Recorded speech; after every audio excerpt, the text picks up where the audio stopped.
Olá, boa noite. Para você que chegou agora ou já estava aí antes, como eu, uma boa noite. Nós abrimos um pouquinho mais cedo para verificar se não há nenhum problema de transmissão, porque isso sempre pode acontecer, né? Então, abrimos uns 5 minutinhos antes. Daqui a pouco a gente começa a nossa atividade em torno das reflexões do Evangelho de nosso Mestre Jesus, à luz da doutrina espírita. E o objetivo, como sempre, é, como diz o Espírito Emmanuel, a iluminação espiritual para Deus. Esse é o objetivo de estarmos aqui. É o objetivo de estudarmos a doutrina espírita, é o objetivo de irmos aos centros espíritas. E aqui você está no centro espírita, você está no ambiente do centro espírita Vovô Nestor, embora o seu corpo esteja aí onde você está, mas espiritualmente você está aqui conosco. E nós agradecemos muito por isso. Então, daqui a pouquinho, a gente inicia essa transmissão. Aliás, já começou a transmissão. Daqui a pouco a gente inicia a preleção. E eu vou anunciar o tema. Aliás, o tema já está anunciado aí, está na descrição. Opa! Quem é que chegou aí? Muito bem, sejam todos bem-vindos, bem-vindos, bem-vindos. Seja bem-vinda, bem-vindo.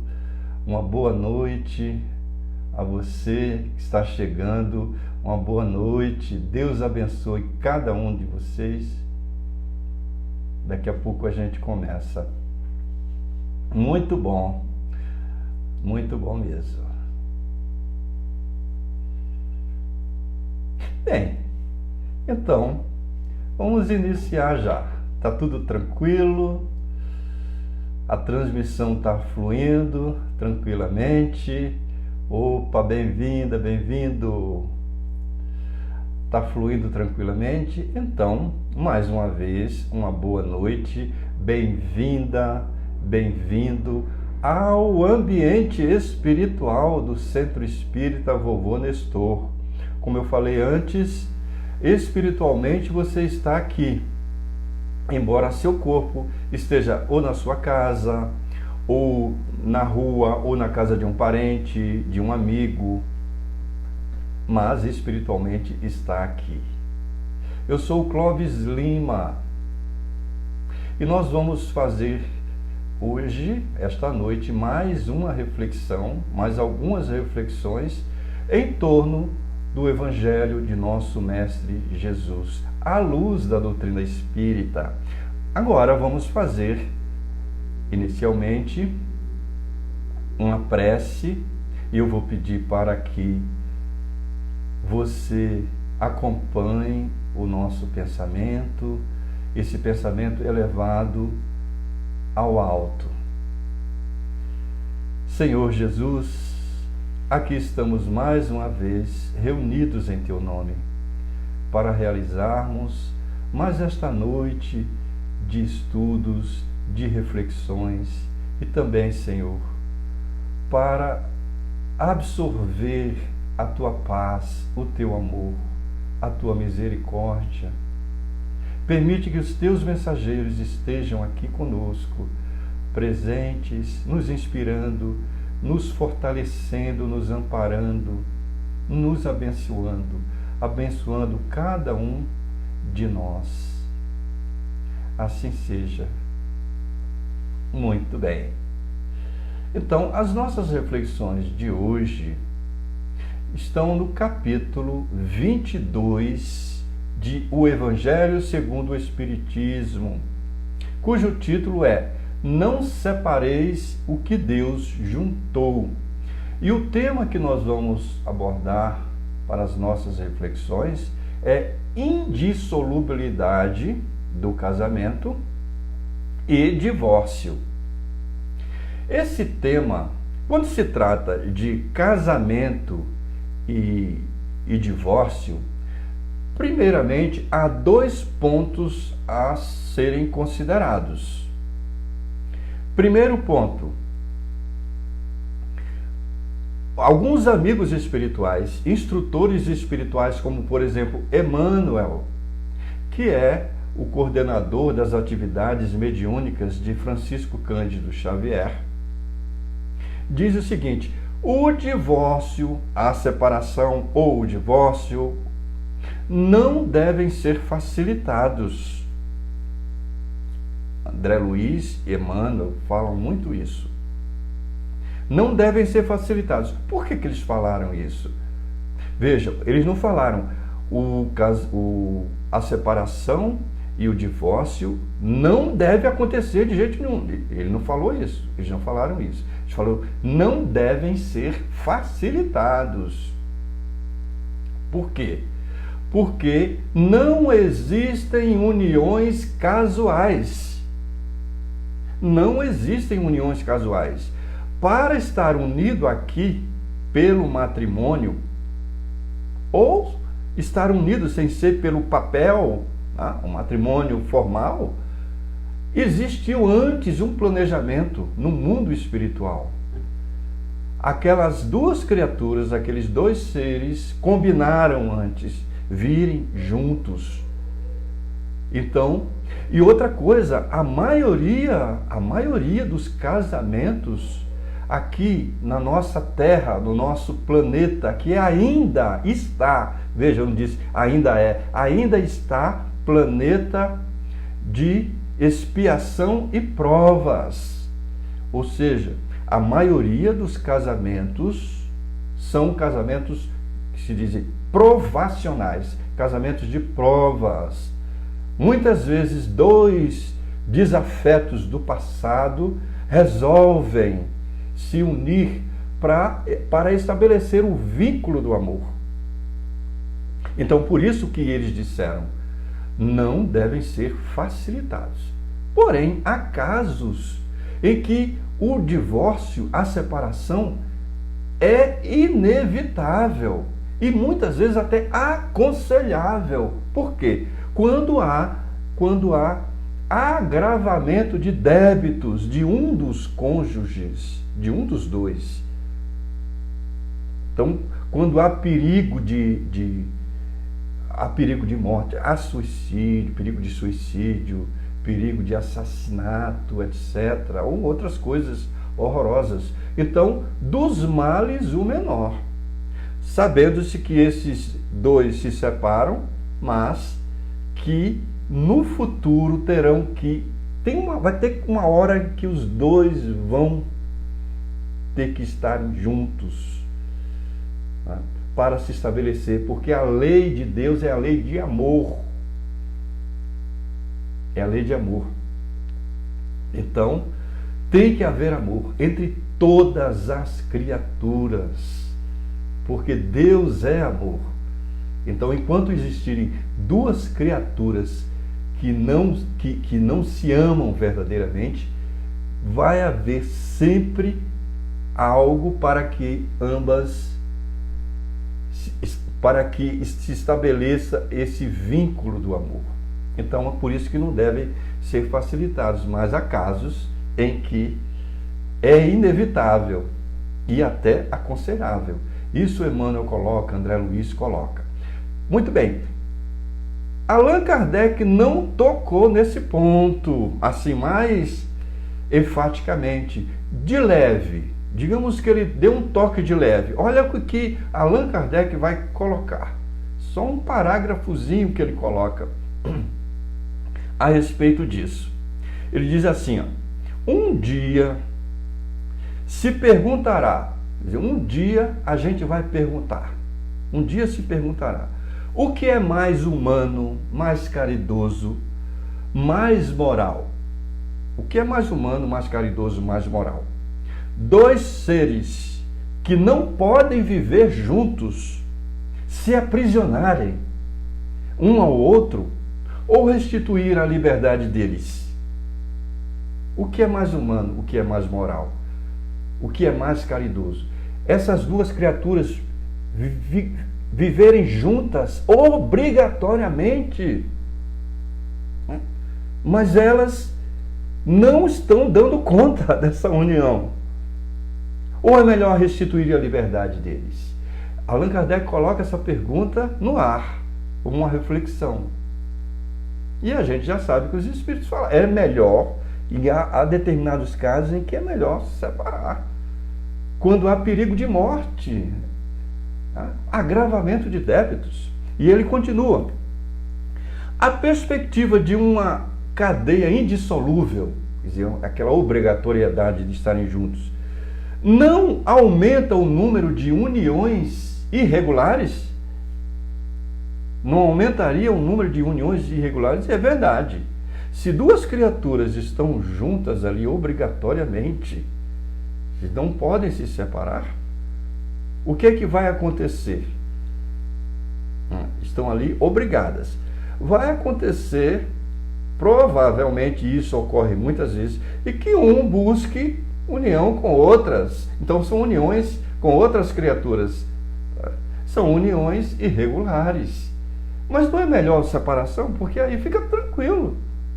Não é? É isso que Allan Kardec está tocando. Mas ele só tocou isso de leve. De leve. Depois ele vai falar do divórcio também. Então, só nesses pontos. O segundo ponto que eu gostaria de falar é sobre exatamente o que Allan Kardec toca, né? Com mais profundidade, que é o casamento como instituição. É uma instituição humana e divina, porque é uma instituição em que estão presentes as leis divinas e as leis humanas. Exemplo de...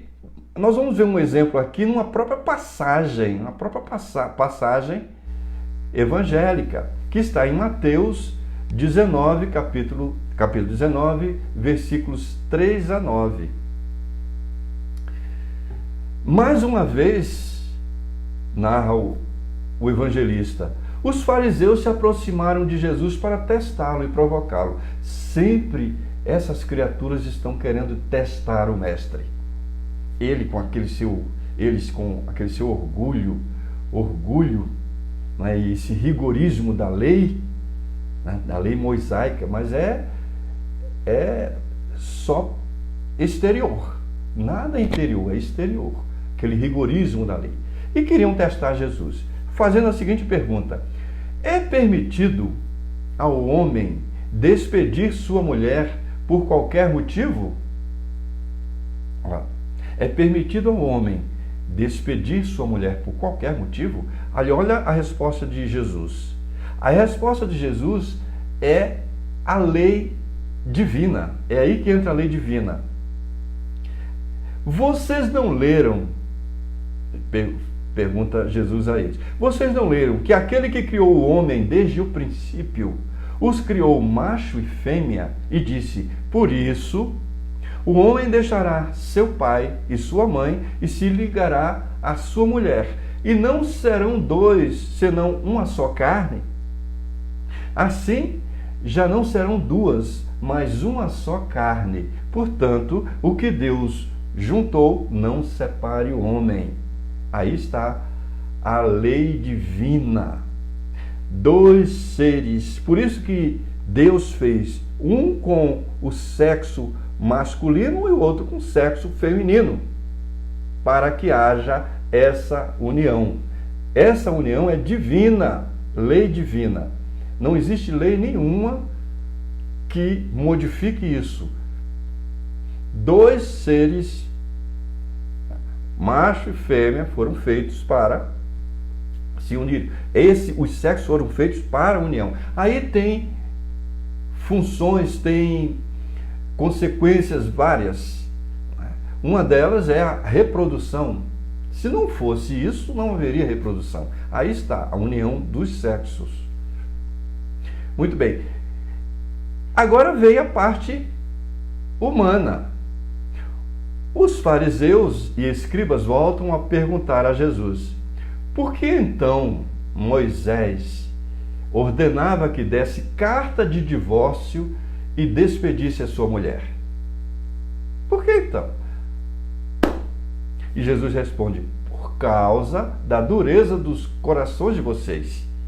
Veja, essa resposta de Jesus já mostra que o divórcio era necessário. Moisés fez isso por causa da dureza dos corações de vocês. Ou seja, é como se Jesus estivesse dizendo: vocês fizeram isso?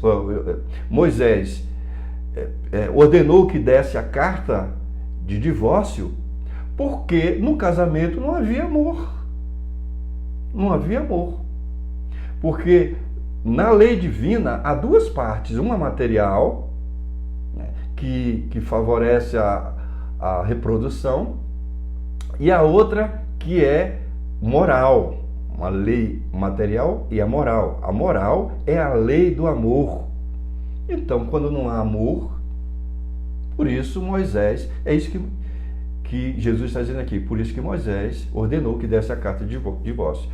Por isso, mas no princípio não foi assim. Por isso eu declaro que aquele que despede ou repudia sua mulher, a não ser em caso de adultério, e se casa com outra, comete adultério, e aquele que se casa com a mulher daquele que foi despedida por outro, também comete adultério. Ou seja, aqui Jesus já está falando sobre as leis humanas, que depende de costumes da época, etc. O que fica claro aqui é que a carta de divórcio dada por Moisés é humana, né? É lei, faz parte da lei humana. E está de acordo, está tranquilo, não é contrário à lei de Deus, como Allan Kardec vai dizer depois. Porque não houve amor, né? Não houve amor, foi um casamento sem amor. Então se desfez. Então, voltando aqui, leis divinas e leis humanas. As leis humanas têm a finalidade de regular as relações sociais e os interesses das famílias. Não leva em consideração a lei do amor. Não leva em consideração a lei do amor. As leis, mesmo quando o casamento é religioso, o que existe é uma formalidade. Há aquele juramento, né, o juramento do casamento, né? Mas aquilo é formalidade. No casamento civil é um assinar o papel, assinar um contrato. Quer dizer, não existe verdadeiramente essa preocupação com amor. Pode-se dissimular amor. Não. Então, não é uma coisa verdadeira. E outra coisa, as leis humanas mudam com o tempo, com a época, com os lugares, com os costumes.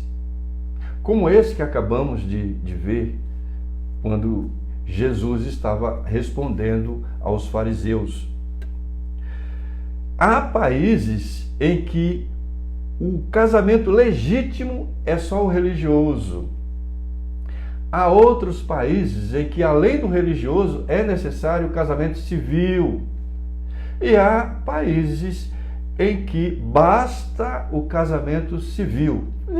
Há uma variedade, isso depende muito. São leis humanas. As leis humanas são variáveis. A lei divina não, é imutável e eterna. E o divórcio, que Allan Kardec trata, é uma lei humana cuja finalidade é separar legal. Olha só, é uma lei humana cuja finalidade é separar o que legalmente já estava separado de fato. Por isso, não é contrário à lei de Deus.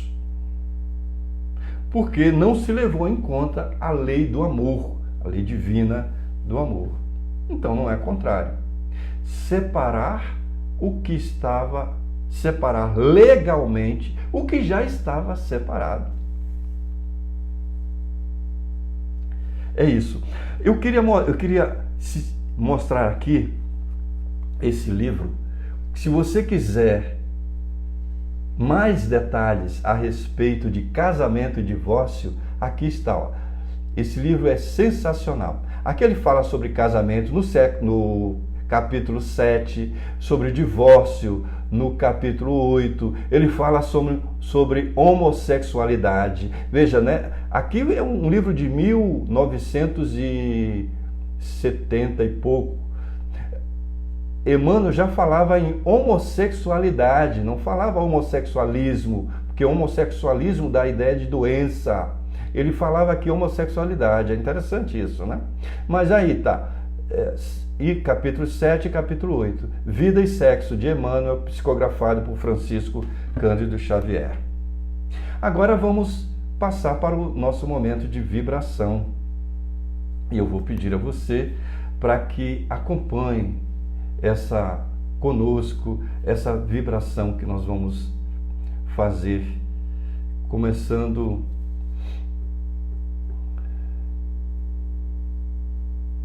do setor mais amplo, que é a nossa Terra, o nosso planeta. Mestre Jesus, nós te pedimos para que os teus mensageiros possam nos inspirar agora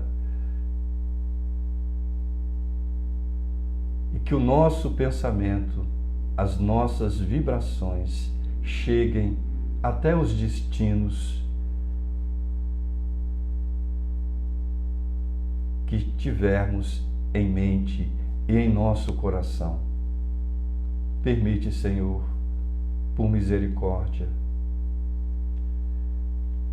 que nossas vibrações cheguem a todos os países do nosso planeta Terra, envolvendo todos os governantes, todos os presidentes, todos os primeiros ministros, especialmente o nosso país, o Brasil, que envolva não só o presidente, mas também os governadores de estados, os prefeitos dos municípios. E voltando também, Senhor, para aqueles países que estão em conflito, muitos deles conflitos sangrentos.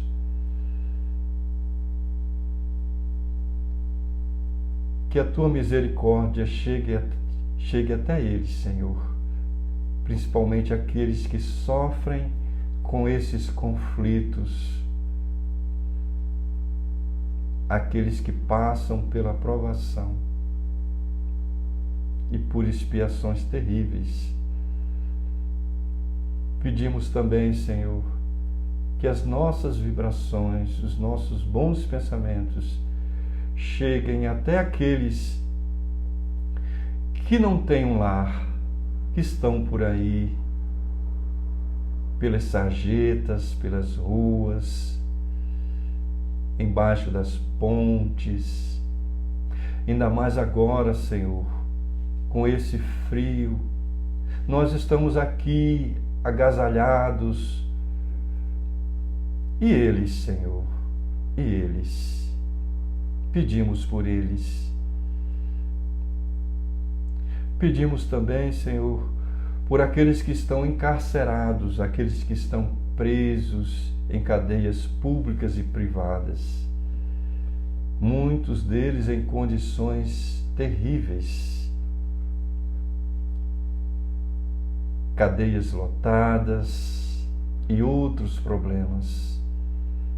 Que o nosso olhar chegue até eles, que o teu olhar divino chegue até eles, Senhor, nós pedimos.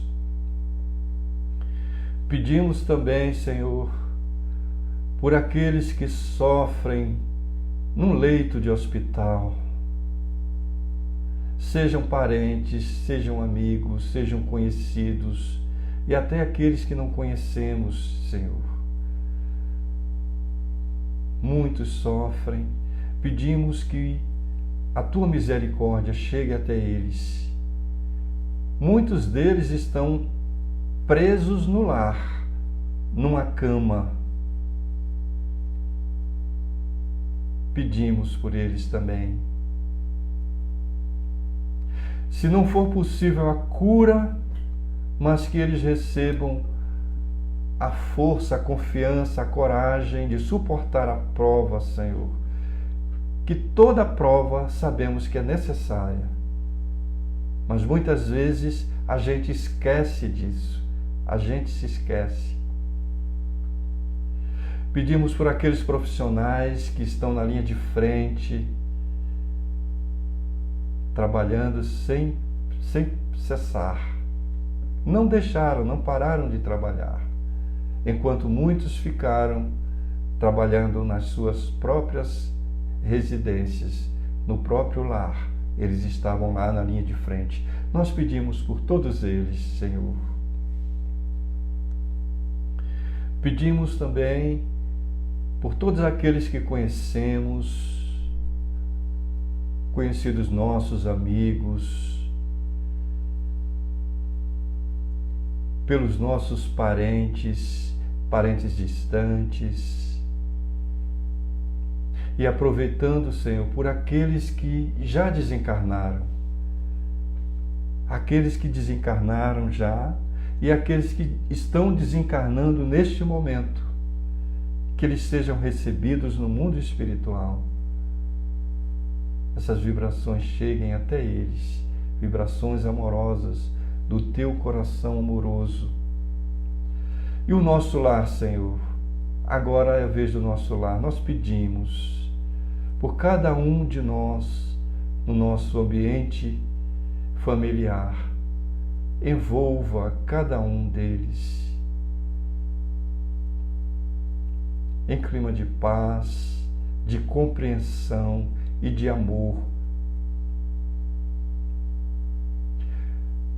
E o Centro Espírita Vovô Nestor, Senhor, não podemos esquecer.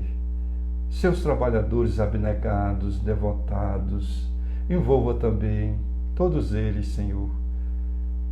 E o próprio centro, tanto a equipe de encarnados quanto a de desencarnados. E por fim, nós mesmos, Mestre amado, abençoa cada um de nós. Permite que nós possamos aproveitar todos esses ensinamentos